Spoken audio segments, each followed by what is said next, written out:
Hi, എല്ലാവർക്കും ബിജീസ് കിച്ചൻ്റെ പുതിയൊരു വീഡിയോയിലേക്ക് സ്വാഗതം. ഞാൻ നിങ്ങളുടെ സ്വന്തം ബീച്ചേച്ചിയ. എൻ്റെ പ്രിയപ്പെട്ട ഓരോരുത്തർ സുഖമായിട്ടിരിക്കുന്നു. ദൈവം സഹായിച്ച് ഞങ്ങളിവിടെ സുഖമായിട്ടൊക്കെ ഇരിക്കുന്നു. ഇന്നും ഒരു ദിവസം ദൈവം നമുക്ക് ദാനമായി തന്ന് അതിന് ദൈവത്തിന് നന്ദി പറയാം. എന്തായിരുന്നു മൂക്ക് ചൊറിയാൻ പോയതാ. അപ്പോഴേ എന്താണ് വിശേഷം? ഇന്ന് മായ തോമസ് ചോദിച്ചായിരുന്നു ഒരു നോർത്ത് ഇന്ത്യൻ ബിരിയാണി റെസിപ്പി കാണിക്കുന്നത്. അപ്പം ഞാൻ ചിന്തിച്ചെന്നാൽ ഒരു വെജിറ്റബിൾ ബിരിയാണി തന്നെ ആയിക്കോട്ടെ. ഇപ്പം എല്ലാവരും നൊയമ്പല്ലേ, നൊയമ്പൊക്കെ ഉള്ളവർക്ക് പെട്ടെന്ന് ചെയ്യാവുന്ന ഒരു ബിരിയാണിയാണ്. പിന്നെ ജിൽസിയെ ഞാൻ മറന്നിട്ടില്ല. ജിൽസി സോയാ ചങ്ക്സും കൊണ്ടുള്ള ബിരിയാണി ചോദിച്ചിട്ടുണ്ട്. അതും പുറകാലെ ഇടുന്നതായിരിക്കും. അപ്പോൾ കഴിഞ്ഞ വെള്ളിയാഴ്ച ഞാൻ കമൻറ്റിൽ ഇങ്ങനെ പറഞ്ഞില്ലേ, ഓരോരുത്തർ കമൻറ്റ് പറഞ്ഞു. അപ്പം ഞാൻ പറഞ്ഞില്ലേ, മായ പറഞ്ഞു റേച്ചാൻ ഒരു ടീച്ചർ ആവേണ്ടതായിരുന്നെന്ന്. പക്ഷെ മായ അല്ല പറഞ്ഞത്, അത് ബിൻസിയാണ് പറഞ്ഞത്. അപ്പോൾ എനിക്ക് കഴിഞ്ഞ അന്ന് വെള്ളിയാഴ്ച തന്നെ ഒരു രാത്രി ഞാൻ കിടന്ന ഉടനെ ഇങ്ങനെ നോക്കിയ ഉടനെ, നമ്മളില്ല യൂട്യൂബുകാരെല്ലാവരുടെയും സ്വഭാവം ഇതല്ലേ, രാത്രിയിലാന്നേലും നമ്മൾ നോക്കും വ്യൂസ് എത്ര ഉണ്ട്, കമൻറ്റ്സ് ആരൊക്കെ ഇട്ട് അതൊക്കെ എടുത്ത് ഞാൻ നോക്കും കേട്ടോ ഇടയ്ക്കിടയ്ക്ക്. എൻ്റെ കാര്യം ഞാൻ പറഞ്ഞു ഇനി എല്ലാവരും ഇതുപോലാണെന്നൊന്നും അറിയത്തില്ല. അപ്പോൾ ഞാൻ ഇങ്ങനെ ഇവിടെ ബിൻസി പറഞ്ഞു, ചേച്ചി കമൻറ്റ് വായിച്ച് തെറ്റിച്ചൊക്കെയാണ്. അപ്പം ഞാൻ ചിന്തിച്ചത്, അന്നേരം നമ്മൾക്കിപ്പോൾ 1-2 ദിവസത്തെ പിന്നെ വീഡിയോ ആണെങ്കിൽ നമുക്കത് കമൻസിൽ പോയി നോക്കുമ്പോൾ ഒത്തിരിയും പുറകോട്ട് പോകണം. അപ്പോൾ ഈ വൈ സ്റ്റുഡിയോയിൽ പോയി നോക്കുമ്പം ഞാൻ പിന്നെ യൂട്യൂബിൽ തന്നെ വീഡിയോ ഓരോന്ന് ഓപ്പണാക്കി ഇങ്ങനെ കമൻസ് നോക്കിയാണ് എനിക്ക് മനസ്സിലായി ആ മായ അല്ല പറഞ്ഞത്, ബിൻസിയാണ് പറഞ്ഞതെന്ന്. കുറേ സമയം ഞാൻ തപ്പി എടുത്തിട്ട് കണ്ടു. സോറി കേട്ടോ ബിൻസിയാണ് പറഞ്ഞത്. അതുപോലെ അന്ന് കപ്പ വേവിച്ചതിൻ്റെ അന്ന് ഓമനാൻറ്റി പറയുക എനിക്ക് ഈ മത്ത് തിരിഞ്ഞു പോകും. ഞാൻ എപ്പോഴും നത്തെന്ന് പറയും. മത്ത് ദ്രവിച്ചു പോകും. നോയമ്പ് നോക്കിയിരിക്കുന്ന പിള്ളേരെ ടെമ്പറേച്ചർ അടുപ്പിക്കാൻ വേണ്ടി കാണിക്കുമോ ഓരോന്നൊക്കെ. എന്തോ ചെയ്യാൻ എൻ്റെ ഓമനാൻറ്റിയെ, ഞാനും ഇതുപോലെ അങ്ങ് ഞാനാണെങ്കിൽ വാങ്ങിക്കുന്നതിലും പറയും. അപ്പം ഞാൻ പറഞ്ഞില്ല, എൻ്റെ ഒരു ആഴ്ച കൊണ്ടൊരു സബ്സ്ക്രൈബറിനെ കാണുന്നില്ല. അപ്പോൾ പുള്ളിക്കാരി വരുന്ന ID ഒരു ഡാർലിംഗ് എന്നും പറഞ്ഞൊരു ID വരുന്നത്, ആലീസ് എന്നാ പേര്. ഒരാഴ്ച കാണാൻ അത് വെളിയിൽ പോയേക്കുമായിരുന്നു. അപ്പോൾ അന്ന് പറഞ്ഞായിരുന്നു നൊയമ്പൊക്കെയാ കപ്പയൊന്നും കാണിക്കല്ലേ എന്ന്. ഞാൻ കഴിവതും പോകാതിരിക്കും. ഞങ്ങൾ ഞായറാഴ്ച ഈ പ്രെയർ കഴിഞ്ഞ് വരുമ്പോഴേ മലയാളിക്കടയെ കയറാകത്തില്ല. അപ്പോൾ ഞാൻ പറഞ്ഞിട്ട് കഴിഞ്ഞ ആഴ്ച കയറേണ്ടതായിരുന്നു, കഴിവതും പോയില്ല. ഈ കപ്പ കാണുമെന്നെങ്കിൽ വാങ്ങിക്കുമെന്നും പറഞ്ഞ്. അപ്പോൾ ഈ ആഴ്ച അച്ചാറിൻ്റെ കാര്യത്തിനൊക്കെ പോകണമായിരുന്നു. അവിടെ അച്ചാർ വെക്കും നമ്മൾ. അപ്പോൾ അവിടെ ചെന്നുണ്ടെങ്കിൽ കപ്പ കുറച്ചേ ഉള്ളായിരുന്നു, ലാസ്റ്റായിരുന്നു. പുള്ളിക്കാരനും പറഞ്ഞ് വാങ്ങിയിരുന്നു. അപ്പം കപ്പയെ അവിടെ നിന്ന് പറയുന്നത് എന്നെ വാങ്ങിച്ചുകൊണ്ട് പോകുമെന്ന്. അതുകൊണ്ട് വാങ്ങിച്ചതാ. കൊണ്ടുവന്ന് 2 ദിവസം കഴിഞ്ഞിട്ടാണ് ഞാൻ വെച്ചതും. പിന്നെ എന്നോട് പ്രീതി ദിലീപ് ചോദിച്ചായിരുന്നല്ലേ ഏത്തക്ക ഫ്രിഡ്ജിൽ വെക്കുന്ന എങ്ങനെയാ തൊലി കറക്കാതിരിക്കുക. അന്നേരം അതിലൊരു കമൻറ്റ് വന്നിട്ടുണ്ടായിരുന്നു, ഏത്തക്ക പേപ്പറിൽ പൊതിഞ്ഞിട്ട് കമൻറ്റിൽ നോക്കിയാൽ മതി ഇങ്ങനെ ഇതും കൊണ്ട് പൊതിഞ്ഞ് വെക്കുന്നു. ഞാനിപ്പോൾ ഒരാഴ്ച കൂടുതലായി, ഇതുവരെയും തൊലി കറുത്തിട്ടില്ല.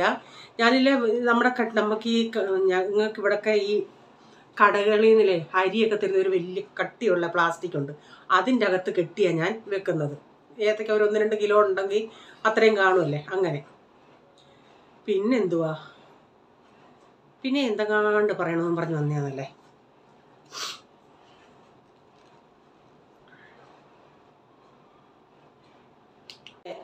പ്രീതി ദിലീപ്, ഞാൻ നിങ്ങളോട് പറഞ്ഞില്ലേ പ്രീതി ദിലീപ് വീഡിയോ കാണാൻ സമയമില്ല എങ്കിൽ ഞാൻ നിങ്ങളടുത്ത് പറഞ്ഞില്ലേ, നിങ്ങൾ ഉടനെ അങ്ങ് പലരും അങ്ങ് മറന്നു പോവാ ലൈക്ക് അടിക്കാമെന്ന്. അപ്പം ഞാൻ പറഞ്ഞായിരുന്നു പ്രീതി ചേച്ചി മറന്നു പോയ വീഡിയോ കാണാൻ സമയം കിട്ടിയില്ലെങ്കിലും പുള്ളിക്കാരി അങ്ങ് ലൈക്ക് അടിക്കും, എന്നിട്ട് സമയം കിട്ടുമ്പം വീഡിയോ കാണും. എന്നാൽ പ്രീതി ദിലീപ് ചിന്തിച്ചത് ലൈക്ക് അടിച്ച് പോകത്തേ ഉള്ളൂ, വീഡിയോ കാണത്തില്ല. അത് തെറ്റിദ്ധരിച്ചു. അങ്ങനല്ല ഞാൻ പറഞ്ഞത്. സമയം ഇല്ലെങ്കിൽ, അഥവാ വീഡിയോ കാണാൻ സമയം ഇല്ലെങ്കിൽ അങ്ങ് ലൈക്ക് ഇടും, പിന്നെ സമയം കിട്ടുമ്പോൾ വന്ന് വീഡിയോ കണ്ടിട്ട് ബാക്കി കമൻറ്റ് ഇടും. അതാ പറഞ്ഞത്. അല്ല, ചിലർ പറഞ്ഞ് കമൻറ്റ് ഇടാനും ലൈക്ക് ഇടാനൊക്കെ മറന്നു പോകുന്നു. അതുകൊണ്ട് ഞാൻ പറഞ്ഞ വീഡിയോ കാണുന്ന സമയത്ത് പെട്ടെന്ന് അങ്ങ് ലൈക്ക് അടിച്ചായിരുന്നു. നമ്മുടെ ഗീതേച്ചിയും പറഞ്ഞു, വിജിയെ മത്ത് നാളെ വേണേ തൈര് കടയാനെന്ന്. എന്തോ ചെയ്യാനാ. ആ വീഡിയോ എഡിറ്റ് ചെയ്ത് ഞാൻ കപ്പ ഉണ്ടാക്കി 2 ദിവസം കഴിഞ്ഞാൽ ഞാൻ എഡിറ്റ് ചെയ്തുകൊണ്ടിരുന്ന സമയത്ത് എനിക്കത് കണ്ടിട്ട് കൊതിയായി. പക്ഷെ അന്നത്തെ ആ അയലയുടെ കാര്യം എൻ്റെ ദൈവമേ, ഞാൻ ഇപ്പോഴും വിളിച്ചാനോട് പറയും അതുപോലുള്ള അയല കിട്ടി. ഇപ്പം നാട്ടിലും പ്രീതിയിലും പറഞ്ഞ അയല വാങ്ങിച്ച് നല്ല ടേസ്റ്റുള്ള നല്ല ഉരുണ്ട അയലയാണ്. ജോമാസ് എന്നെ പറഞ്ഞ് ഓടിക്കണമെന്ന്. ജോമാസിനും കിട്ടിയിട്ടുണ്ട് കപ്പ. കണ്ടിട്ട് എനിക്കും കൊതി വന്ന് ഫ്രിഡ്ജിലൊക്കെ എടുത്ത് അടുക്കി വെക്കുന്നുണ്ട്. ഇപ്പം പഥ്യം ബുധനാഴ്ച തീരുമെന്ന് തോന്നുന്നു. അപ്പോൾ ആയുർവേദം കഴിക്കുന്നുണ്ടേ. പിന്നെ കഴിക്കാം കപ്പയും മീനും ഒക്കെ. അന്ന് കപ്പയും മീനും ഒക്കെ മോൻ വെച്ചു കാണിച്ച് പിന്നെ ആരോ കൂട്ടുകാരി കൊണ്ട് കൊടുത്തതാണ്. അത് നല്ല കുഴയുന്ന കപ്പയായിരിക്കും. ഇവിടെ ഒന്നും അങ്ങനെ കിട്ടത്തില്ലല്ലോ കപ്പ കുഴയുന്നേ. അപ്പോൾ ഇന്നത്തെ വീഡിയോ എല്ലാവരും കാണുക, ചെയ്യുക. നല്ല നമുക്ക് പെട്ടെന്ന് ചെയ്യാവുന്ന ഒരു റെസിപ്പിയാണ്. 100 കൂട്ടം കറികളൊന്നും തപ്പാൻ പോകണ്ട. ഒരു സാലഡോ പപ്പടോ അച്ചാറൊക്കെ ഉണ്ടെങ്കിൽ റെഡി. കുറേ വെജിറ്റബിൾസ് എല്ലാം കൂടെ ഇട്ട് ചെയ്യുമ്പോൾ നല്ല ടേസ്റ്റാണ്. അത് നമ്മുടെ നോർത്ത് ഇന്ത്യൻ അല്ലാതെയും ചെയ്യുന്ന ഇതുപോലൊക്കെയാ. പിന്നെ നോർത്ത് ഇന്ത്യൻ സൗത്ത് ഇന്ത്യൻ എന്നൊക്കെ അങ്ങനെ ഒരു പേരങ്ങ് ഇടുക. ഓക്കെ. അപ്പോൾ അന്ന് രാവിലെ പാവ് ഭാജി ആയിരുന്നു. ഞാൻ പറഞ്ഞില്ലേ, ഞാൻ പാവ് ഭാജി ഉണ്ടാക്കുമ്പം കറി ഇച്ചിരി കൂടുതലുണ്ടാക്കും 2 ദിവസത്തേക്കിന്. അപ്പോൾ അതിൻ്റെ ബാക്കി ഉണ്ടായിരുന്നു. അതിന്ന് രാവിലെ എടുത്തെല്ലാവരും പാവ് ഭാജി കഴിച്ചു. അതിനുശേഷം പിന്നെ തുണിയൊക്കെ അങ്ങ് കഴുകാനിട്ട്. കാരണം അതെല്ലാം ഒന്ന് ചെയ്തതിന് ശേഷം ഞാൻ പിന്നെ ബിരിയാണി ഉണ്ടാക്കാനായിട്ട് പോയത്. പോൾമോൻ ഇവിടെ ഇരുന്ന് പഠിക്കുക. പ്രൈസമ്മോൻ പോയി. ഞാനെല്ലാം വെജിറ്റബിൾസ് എല്ലാം അരിഞ്ഞ് വെച്ച് അത് കഴിഞ്ഞ് വന്ന് ഇവിടെ എല്ലാം ഒന്ന് എടുത്തതാണ്. അതിനായിട്ട് ഞാനിപ്പോൾ ഇവിടെ എടുത്തേക്കുന്നത് 2 ഉരുളൻകിഴങ്ങ്, അത് സ്ക്വയറായിട്ട് അരിഞ്ഞു. പിന്നെ കുറച്ച് ബീൻസ്, ക്യാരറ്റ്. ബീൻസ് ഞാനിങ്ങനെ ഒന്ന് കീറി ഇട്ടിട്ടുണ്ട്. ഇച്ചിരി വലുതായതുകൊണ്ട് ക്യാരറ്റ് ഇങ്ങനെ നീളത്തിൽ കീറി, കുറച്ച് ഫ്ലവർ, ഇത്തിരി മട്ടർ, ഇത് വറക്കാനുള്ള ഉള്ളിയ 2 എണ്ണം, ഒരു 4 സവാള അല്ലാതെ എടുത്തിട്ടുണ്ട് നമുക്ക് വഴട്ടാനായിട്ട്. എല്ലാം ഇങ്ങനെ അരിഞ്ഞ് വെക്കുമ്പോൾ നമുക്ക് പെട്ടെന്ന് ചെയ്യാൻ പറ്റും. പിന്നെ ഞാനൊരു കുഴുവൻ പാത്രത്തിൽ എടുത്ത് ഇങ്ങനെ ആകുമ്പോൾ നമുക്ക് 2 പ്രാവശ്യം വറക്കണമെങ്കിലും ഓയിൽ കുറച്ച് മതി. അങ്ങനെ 1/2 കപ്പ് ഓയിൽ ഒഴിച്ചിട്ടുണ്ട്. അതിലേക്ക് കുറച്ചിട്ടൊന്ന് ആദ്യം വറക്കുന്നുണ്ട് ഉള്ളി. അപ്പോൾ ഇങ്ങനെയുള്ള കുഴിയൻ പാത്രം എടുക്കുമ്പോൾ നമുക്ക് ഓയിൽ കുറച്ച് മതി. അല്ലാതെ വീതി ഉള്ളതാണെങ്കിൽ ഓയിൽ കുറച്ചുകൂടെ വേണം. പക്ഷേ നമുക്ക് ഒറ്റ ട്രിപ്പിനിട്ട് വറുത്തെടുക്കാം. അപ്പോൾ ആദ്യം ഇളക്കൊന്നും ചെയ്യണ്ട. പിന്നെ കുറച്ച് കഴിഞ്ഞിട്ടാണ് ഞാനൊന്ന് ഇളക്കാൻ തുടങ്ങിയത്. അപ്പം ഞാനിപ്പോൾ ഒരു 3 ഗ്ലാസ് അരി, അതായത് ഒരു 3/4 കിലോ അരിയുടെ അളവിനുള്ളതാണ് എടുത്തേക്കുന്നത്. നിങ്ങൾക്കിപ്പോൾ ഇതിനേക്കായി നിങ്ങൾ എന്തൊക്കെ വെജിറ്റബിൾസ് ഉപയോഗിക്കാമോ അതൊക്കെ ഉപയോഗിക്കാം. പിന്നെ നിങ്ങൾക്ക് അതനുസരിച്ച് വെജിറ്റബിൾസിൻ്റെ ക്വാണ്ടിറ്റി കുറയ്ക്കണ്ട. ക്വാണ്ടിറ്റി കൂട്ടുന്നെങ്കിൽ കൂട്ടാം. അപ്പം ഞാൻ ഉള്ളി ആദ്യത്തെ ട്രിപ്പ് ഇട്ട് അതൊന്ന് കോരി എടുക്കുന്നുണ്ട്. പക്ഷേ ഇത്തിരി കളറ് പോലെ നിങ്ങൾക്ക് തോന്നുന്നുണ്ട് കരിഞ്ഞതായിട്ട്. അത് കരിഞ്ഞിട്ടൊന്നുമില്ലേ. വറക്കാനുള്ള ഉള്ളി നമ്മൾ ഇടുമ്പോഴേ അതൊന്ന് കൈ കൊണ്ടൊന്ന് ഞെവിടിയിട്ടിടണേ, ഇങ്ങനെ അലത്തി. അത് ഞാൻ കീറിയതും ഞാനത് വീഡിയോ എടുത്തതാണ്. അത് പക്ഷേ ഞാൻ ഈ ഡിലീറ്റ് ചെയ്ത സമയത്ത് അതോട് ഞെക്കി ആ ഭാഗം കൂടെ അങ്ങ് പോയി. സവാള 2ആയിട്ട് കീറിയിട്ട് അതൊന്നുകൂടെ ഒന്ന് ഞാൻ കീറി, എന്നിട്ട് നീളത്തി അരിഞ്ഞെടുക്കുമായിരുന്നേ. അപ്പോൾ ഉള്ളിയല്ല ഞാൻ 2 ട്രിപ്പ് വറുത്ത് കോരി. അതിനുശേഷം ഞാൻ ആ കോളിഫ്ലവർ ഒന്ന് വറുത്തെടുക്കുന്നുണ്ട്. ഈ കോളിഫ്ലവർ ഞാൻ കുറച്ച് ഉപ്പ് വെള്ളത്തിൽ ഇട്ട് ഒന്ന് ചൂടാക്കി, മീൻസ് കുറച്ച് നേരം തിളച്ച വെള്ളത്തിൽ ഇട്ടിട്ട് അത് വെള്ളം വാലാൻ വെച്ചിട്ട് പിന്നെ അരിഞ്ഞെടുത്തേ കേട്ടോ. എപ്പോഴാണെങ്കിലും കോളിഫ്ലവർ നിങ്ങൾ അങ്ങനെ ചെയ്യണേ. കാരണം നമ്മൾ എത്ര പച്ചവെള്ളത്തിൽ കഴുകിയാലും അതിൻ്റെ ഇടയ്ക്ക് ഒരു ഗ്രീൻ കീട പോലുള്ളത് കാണും. അതുകൊണ്ട് നമ്മൾ ചൂടുവെള്ളത്തിൽ ഇടുമ്പോൾ അതങ്ങ് അതിൻ്റെ അകത്തങ്ങ് ആയിപ്പോവും. അപ്പം ഞാൻ ആ കോളിഫ്ലവർ ഇങ്ങനെ ഒന്ന് വറുത്ത് കോരുമ്പം നമുക്ക് പിന്നെ ബിരിയാണിയിലിടുമ്പോൾ ഒരു ടേസ്റ്റ് കാണും. പച്ചക്കിടുമ്പം അത്ര ഒരു ടേസ്റ്റ് വരത്തില്ല. അതുകൊണ്ട് വറുത്തിട്ടാൽ അത്രയും നല്ലതാണേ. ഞാനിപ്പോൾ ഓയിലിൽ നിന്ന് കുറച്ച് ഓയിൽ മാറ്റിയിട്ട് കുറച്ച് ഓയിൽ ഇവിടെ ഞാൻ ഈ ഉരുളിക്കകത്ത് ഒഴിച്ചിട്ടുണ്ട്. ഇതിലേക്ക് ഒരു പിഞ്ച് ജീരകം, 1 ടീസ്പൂൺ വലിയ ജീരകം. എൻ്റെ ബേ ലീഫ് ഇല്ല, ബേ ലീഫ് ഉണ്ടെങ്കിൽ ബേ ലീഫ് ഇടണേ. ഇതിൽ പട്ട, ഗ്രാമ്പൂ, ഏലക്ക, 1 സ്റ്റാർ അഞ്ഞി. പൊട്ടി വരുമ്പോൾ നമുക്ക് ബാക്കി 4 സവാള.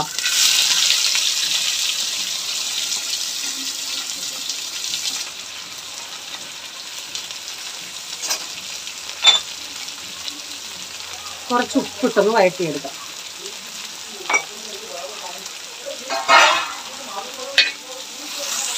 ഇപ്പം സവാള വഴന്ന് വന്നുണ്ടെങ്കിൽ ഞാൻ എല്ലാ വെജിറ്റബിൾസും, നമ്മൾ വറുത്ത കോളിഫ്ലവർ ചേർത്തിട്ടില്ല, ബാക്കി എല്ലാ വെജിറ്റബിൾസും കൂടി ഇതിൻ്റെ അകത്തോട്ട് ഇട്ടിട്ട് കുറച്ച് ഉപ്പിട്ടിട്ട് ഇതൊന്ന് വഴറ്റിയെടുക്കുക. ഇതിപ്പം ഇതേ പ്രൊസീജിയർ നിങ്ങളിപ്പം എനിക്ക് എൻ്റെ കുക്കർ വലിയ കുക്കറുണ്ട്, അതെടുക്കാൻ എനിക്ക് വയ്യാത്തതുകൊണ്ട് ഞാൻ എപ്പോഴും യൂസ് ചെയ്യുന്ന ഒരു ചെറിയ കുക്കറാണ്.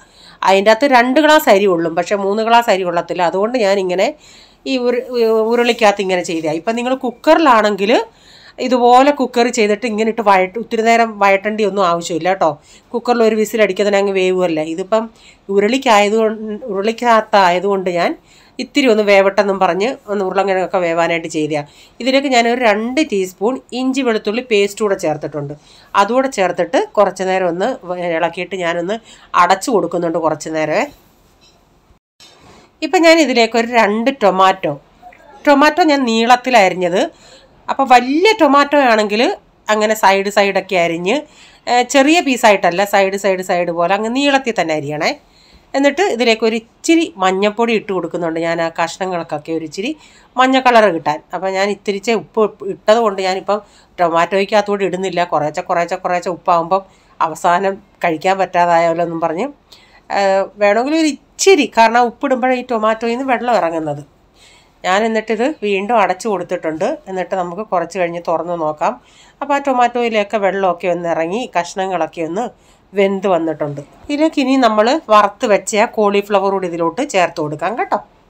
അപ്പം നിങ്ങൾ ചിലർ ചിന്തിക്കും എന്തോ ഈ കേട്ടോ അങ്ങ് കേട്ടോ അങ്ങ് പറഞ്ഞ് അങ്ങ് ശീലിച്ചു പോയി കേട്ടോ. ഇതിലേക്ക് 1.5 ടീസ്പൂൺ മുളക് പൊടി, 3 ടീസ്പൂൺ മല്ലിപ്പൊടി, 3 ടേബിൾ സ്പൂൺ ബിരിയാണി മസാല.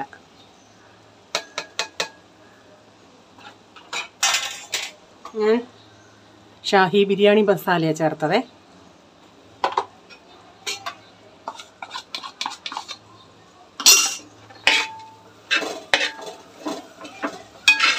മസാല നന്നായി ഒന്ന് മൂക്കട്ടെ. മസാല മൂത്തിട്ട് ഞാൻ തീ ഓഫാക്കി ഇട്ടേക്കുമായിരുന്നു. അപ്പോൾ തീ ഓഫാക്കാൻ പറഞ്ഞതിൻ്റെ കാര്യം, ഈ ഉരുളിയൊക്കെ നന്നായി ചൂടെടുത്തിരിക്കുമില്ലേ. അപ്പോൾ അതിൻ്റെ കൂടെ ഉടനെ ആ ചൂടോടെ നമ്മൾ തൈര് ഒഴിക്കുവാണെങ്കിൽ, ഞാനിപ്പോൾ ഒരു 1/2 കപ്പ് തൈര് ഒഴിച്ചില്ലേ, ആ തൈര് അങ്ങ് പിരിഞ്ഞതുപോലെ ആകും. അപ്പോൾ അതുകൊണ്ട് ഞാൻ തീ ഓഫാക്കി, മസാല മൂത്തപ്പോഴേ ഞാൻ തീ ഓഫാക്കി ഇട്ടു. എന്നിട്ട് ഇതൊന്ന് നന്നായി മിക്സ് ചെയ്തിട്ട് കുറച്ച് നേരം നന്നായി മിക്സ് ചെയ്തിട്ട് കുറച്ച് കഴിഞ്ഞ് ഇനി തീ ഓണാക്കിയാൽ മതി. ഞാൻ ഇതിലേക്ക് ഒരു 2 പിടി നമ്മുടെ മല്ലിയില ചേർക്കുന്നുണ്ട്. നിങ്ങളുടെ കയ്യിൽ പുതിനയില ഉണ്ടെങ്കിൽ കുറച്ച് പുതിനയിലയുടെ കൂടെ ചേർക്കാം. ഞാൻ മല്ലിയില ഇപ്പോൾ ലാസ്റ്റ് ചേർക്കാതെ ഇപ്പം ചേർക്കും. അന്നേരം ഒരു പ്രത്യേക ഫ്ലേവർ നമ്മുടെ റൈസിനെല്ലാം ഇറങ്ങും. എന്നിട്ട് നമ്മൾ 1 കപ്പ് അരിക്ക് 1.5 കപ്പ് വെള്ളം എന്ന രീതിയിലാണ് ഒഴിക്കുന്നത്. ഇപ്പം ഞാൻ ഈ ബൗളിൻ്റെ അകത്തൊക്കെ പൊടി ഉള്ളത് കൊണ്ട് എന്തുവാന്നേലും ഞാൻ അതനുസരിച്ചാണ്. ഇപ്പം 3 കപ്പ് അരി ഉണ്ടെങ്കിൽ 4.5 കപ്പ് വെള്ളം ഒഴിക്കും. അപ്പം ഞാൻ അതനുസരിച്ച് ഇപ്പം ഞാൻ വെള്ളമെല്ലാം ഒഴിച്ചതിന് ശേഷം നമുക്ക് തീ ഒന്ന് ഓണാക്കാം. ഞാനിപ്പോൾ മല്ലിയിലക്കകത്ത പാത്രത്തിലും എല്ലാ പാത്രത്തിലും ഞാൻ അളന്ന വെള്ളം എടുത്തത്, അത് ഇങ്ങനെ അളന്നെടുത്തിട്ട് ഒരു 4.5 കപ്പ് വെള്ളം ഒഴിച്ചു കൊടുത്തിട്ടുണ്ട്. എന്നിട്ട് നന്നായി മിക്സ് ചെയ്തിട്ട് ഉപ്പൊക്കെ ഒന്ന്, ആ വെള്ളത്തിൻ്റെ ഉപ്പൊക്കെ ഒന്ന് നോക്കണേ. കാരണം അരിക്കൂടുള്ള ഉപ്പ് നമുക്ക് വേണം. പിന്നെ ഇനി നമ്മൾ ഉപ്പ് ചേർക്കത്തില്ലല്ലോ. അതുകൊണ്ട് നന്നായി ഇതെല്ലാം ഒന്ന് മിക്സ് ചെയ്തിട്ട് ഞാനൊന്ന് ടേസ്റ്റ് ചെയ്ത് നോക്കിയുണ്ടേ ഇത്തിരി ഉപ്പ് കുറവാണ്. വീണ്ടും ഞാൻ കുറച്ചുകൂടി ഉപ്പ് ഇട്ടിട്ടുണ്ട്. അപ്പോൾ നിങ്ങൾ എത്രയും അരി എടുക്കുന്നോ അതനുസരിച്ച് 1 കപ്പ് അരിക്ക് 1.5 കപ്പ്. കുക്കറിലാണെങ്കിലും കുഴപ്പമില്ല, ഇത്രയും ഇത് തന്നെ. അപ്പോൾ കുക്കറിലാണെങ്കിൽ ഞാൻ പറഞ്ഞില്ല ഇന്നിങ്ങനെയൊന്നും വഴറ്റേണ്ട ആവശ്യമൊന്നുമില്ല. ഒറ്റ വിസിലടിച്ചെല്ലാം കൂടെ റെഡിയായി കിട്ടുമെന്ന്. അപ്പോൾ ഞാൻ ഇതിലേക്ക് 1 ടേബിൾ സ്പൂൺ നെയ്യൂടെ ചേർത്ത് കൊടുക്കുന്നുണ്ട്. നെയ്യൊക്കെ നിങ്ങൾക്ക് 1 or 2 ഒക്കെ നിങ്ങളുടെ ഇഷ്ടത്തിൻ്റെ ടേസ്റ്റ് അനുസരിച്ചൊക്കെ ചേർക്കാം കേട്ടോ. എൻ്റെ കയ്യിൽ ഇപ്പോൾ കുറവായതുകൊണ്ട് ഇത്രേ ചേർത്തുള്ളൂ.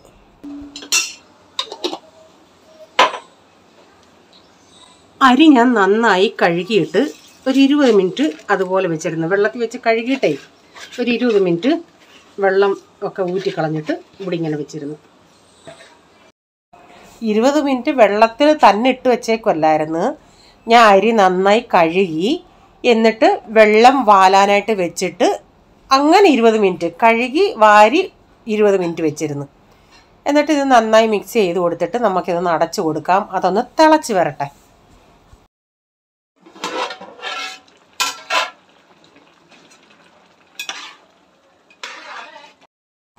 ഇതിപ്പം നന്നായി തിളച്ച് തുടങ്ങി. അത് ഞാൻ ഒന്നുകൂടെ ഒന്ന് ഇളക്കിയിട്ടിട്ട് ഇതിലൊന്ന് കുറച്ച് നേരം കൂടെ ഒന്ന് അടച്ചു കൊടുക്കാം കേട്ടോ. ഈ വെള്ളമൊക്കെ ഒന്ന് വറ്റി വരട്ടെ. അപ്പം പ്രൈസമ്മോനെ വിട്ടിട്ട് വന്നുണ്ടേ. ഞാൻ പറഞ്ഞതിൻ്റെ താഴെ ഇരുമ്പമ്പുളി തുടങ്ങി ഇങ്ങനെ വന്നിട്ട് കായ്ച്ചു തുടങ്ങിയെന്ന്. അപ്പം മുകളിലോട്ട് അങ്ങ് നിൽക്കുന്നേ റേച്ചാൻ ഇത്രയും പറിച്ചുകൊണ്ട് വന്ന് അതിലുള്ള പിഞ്ചിനെ എല്ലാം പറിച്ചുകൊണ്ട് വന്നു. ഞാൻ പറയും റേച്ചാൻ ഇതിനെപ്പറ്റി അറിയത്തൊന്നുമില്ലെന്ന്. താഴോട്ട് പൊടി പോലെ ഉണ്ട്, മുകളിലങ്ങ് നിൽക്കുക. നമുക്ക് നമ്മുടെ സ്വന്തം വീട്ടിലാണെങ്കിൽ നമുക്ക് കമ്പിട്ടൊക്കെ കുറേ അടിച്ചെടുക്കാം. ഇതിപ്പോൾ നമ്മൾ സൊസൈറ്റിയിലാകുമ്പോൾ അതനുസരിച്ച് സൂക്ഷിച്ചാലേ നമുക്ക് എടുക്കാക്കൂ. എന്നാലും റേച്ചാൻ കമ്പിട്ട് അടിച്ചാൽ കിട്ടിയത്. എന്നിട്ട് ഇത്രയും കൊണ്ടുവന്നു. ഞാൻ പറയും ഇത്രയേ ഉള്ളോ? റേച്ചാൻ പറഞ്ഞു ഇതിൽ കൂടുതൽ ഇനി എന്തോ വേണം. ഞാൻ പറഞ്ഞു എൻ്റെ റേച്ചാൻ ഇത് ഇച്ചിരിയല്ല ഉള്ളൂ, ഇതൊരു കറിക്കല്ല ഉള്ളൂ. റേച്ചാൻ ഇത് അച്ചാറിടാൻ കൊണ്ടുവന്നു. ഞാൻ പറഞ്ഞു അച്ചാറിന് ഇത് ഇത്ര ഇട്ടിട്ട് എന്തോ ചെയ്യാനാ, ഇനി നമുക്ക് പിന്നെ അത് താഴേന്ന് പിടിച്ച് വരുമ്പോൾ നമുക്ക് അച്ചാറിടാമെന്ന് പറഞ്ഞു. അപ്പോൾ ഇത് ഞാനെടുത്ത് ഒന്ന് ഫ്രിഡ്ജിലോട്ടൊന്ന് വെക്കാൻ പോവാം. അപ്പോൾ ഇത് തുറന്ന് നോക്കിയുണ്ടെങ്കിൽ വെള്ളമെല്ലാം വറ്റി. ഇനി ഞാൻ തീ ഓഫാക്കി അങ്ങ് അടച്ചിടുക. നമ്മൾ ദം ചെയ്യുന്നതെന്ന് പറയത്തില്ല, ഞാൻ ഒന്നും മേളിലൊന്നും തീയൊന്നും ഇടുന്നില്ല, ഇത് അടച്ചിട്ടു ഞാൻ. അപ്പോൾ ആ തീ ഓഫാക്കിയില്ലേ നമ്മൾ. ഇനി ആവി കിടന്നത് നന്നായി കുറേയും കൂടെ വേവാനുണ്ടെങ്കിൽ വെന്ത് കറക്റ്റായിട്ട് വരും. അപ്പോൾ അടിക്കൊന്നും പിടിക്കത്തില്ല. നമ്മൾ തീ ഇനി ഇടുവാണെങ്കിലാണ് അത് അടിക്ക് പിടിക്കുന്നത്. അപ്പോൾ ഞാൻ ഇങ്ങനെ കുറച്ച് നേരം അടച്ചിട്ട് അത് എടുത്ത് നോക്കിയിട്ടുണ്ടെങ്കിൽ നന്നായി ചോറൊക്കെ വെന്തു. അപ്പോൾ നമ്മൾ വറുത്ത് വെച്ച് ഇതുണ്ടല്ലോ ഒണിയൻ, അതുകൂടെ എടുത്തിട്ട് കൊടുത്തിട്ട് നിങ്ങൾക്കിപ്പം റേസിൻസോ അണ്ടിപ്പരിപ്പോ വല്ലതോ ചേർക്കണമെങ്കിൽ അത് ചേർക്കാം. ഇവിടെ അതൊന്നും ചേർക്കുന്ന ഈ കൊച്ചുങ്ങൾക്ക് ഇഷ്ടമല്ല. അല്ലേലും എൻ്റെ കയ്യിൽ ഇല്ലായിരുന്നു, ഇച്ചിരി റേസിൻസ് ഇരിപ്പുണ്ടായിരുന്നു, അണ്ടിപ്പരിപ്പില്ലായിരുന്നു. അണ്ടിപ്പരിപ്പ് എല്ലാവർക്കും ഇഷ്ടമാണ്. അപ്പോൾ അത് തിന്ന് അതങ്ങ് തീർന്നു. അപ്പോൾ മുന്തിരിങ്ങ എനിക്ക് പക്ഷേ ഇച്ചിരി ഇടയ്ക്ക് മധുരം കടിക്കുന്നതൊക്കെ മുന്തിരിങ്ങ കടിക്കുന്ന ഇഷ്ടമാണ്. അതിവിടെ ആർക്കും റേച്ചാനും ഇഷ്ടമല്ല, പിള്ളേർക്കും ഇഷ്ടമല്ല. പിന്നെ ഡാഡി കുഴപ്പമില്ലെന്ന് പറയാം. അപ്പം ഞാനിത് നന്നായി ഇതൊന്ന് ഇളക്കിയിട്ടുണ്ട്. നിങ്ങൾക്ക് ഇനിയും വേണേൽ നെയ്യൊക്കെ ഒഴിച്ച് കൊടുക്കാം, കുറേയും കൂടെ ടേസ്റ്റ് കിട്ടും. ഇങ്ങനെ ഉണ്ടാക്കിയിട്ടും ഇതൊന്നും ചേർക്കാതാണെങ്കിലും നല്ല അടിപൊളി ടേസ്റ്റായിരുന്നു കേട്ടോ. നിങ്ങൾ തീർച്ചയായും നോയമ്പൊക്കെ നോക്കുന്നവരൊന്ന് ചെയ്ത് നോക്കുക കേട്ടോ. പിന്നെ ഇതിൻ്റെ കൂടെ പപ്പടവും സാലഡും അച്ചാറൊക്കെ ആണെങ്കിൽ സുഖം. പിന്നെ നമുക്കൊരു വേറൊരു കൂട്ടാനുണ്ടാക്കാൻ പോകേണ്ട ആവശ്യമില്ല. അപ്പോൾ നിങ്ങൾ ഈ വീഡിയോ കണ്ടുകൊണ്ടിരിക്കുമ്പോൾ നിങ്ങൾക്ക് വീഡിയോ ഇഷ്ടപ്പെടുകയാണെങ്കിൽ ഉടനെ ഒന്ന് ലൈക്ക് ചെയ്തേക്കണേ. പിന്നെ കമൻ്റ് ഇട്ടാലും മതി കേട്ടോ. സബ്സ്ക്രൈബ് ചെയ്തിട്ടില്ലെങ്കിൽ ഒന്ന് സബ്സ്ക്രൈബ് കൂടെ ചെയ്തേക്കണം കേട്ടോ. സബ്സ്ക്രൈബ് ചെയ്തവർ പോയി ചെയ്യല്ലേ, അൺസബ്സ്ക്രൈബ് ആവും. അപ്പോൾ രാത്രിയിൽ പ്രീസമ്മ വൈകിട്ട് വന്നിട്ട് അങ്ങനെയൊന്നും കഴിച്ചില്ല. കാരണം അവന് ഇത്തിരി ഞാൻ പറയൽ ചുമയൊക്കെ ഉണ്ട്, അതുകൊണ്ട് അത്ര വിശപ്പ് പോലും ഇല്ലായിരുന്നു. രാത്രിയാണ് പിന്നെ കഴിക്കാനായിട്ട് കൊടുത്ത്. അവൻ പ്ലേറ്റ് അങ്ങനെ വെച്ചത് കൊണ്ട് ആ സലാഡ് അങ്ങനെ അങ്ങ് ഒഴുകിപ്പോയെ. അപ്പോൾ പ്രീസമ്മോനും പോൾമോനും എടുത്ത് അച്ചാറും ഉണ്ട്, സാലഡും ഉണ്ട്, പപ്പടം ഉണ്ടെന്നും പറഞ്ഞിരുന്നു. പപ്പടം പൊള്ളിക്കാനായിട്ട് ചെന്ന് നോക്കിയിട്ടുണ്ടെങ്കിൽ പപ്പടം ഇല്ല. വലിയ കാര്യത്തിൽ പപ്പടം ഉണ്ടെന്നും പറഞ്ഞു. പിന്നെ റേച്ചാനോട് പറഞ്ഞു. പിന്നെ റേച്ചാൻ ഇങ്ങ് വരുമ്പോഴത്തേന് പിള്ളേർക്ക് കൊടുക്കാൻ പറ്റത്തില്ലല്ലേ. അപ്പോൾ ഇന്നത്തെ വീഡിയോ ഇവിടെ വൈൻഡപ്പ് ചെയ്യുക. ഇനി ഒരു പുതിയ വീഡിയോയുമായി വരും വരെ bye, God bless you all, thank you, take care, bye, see U.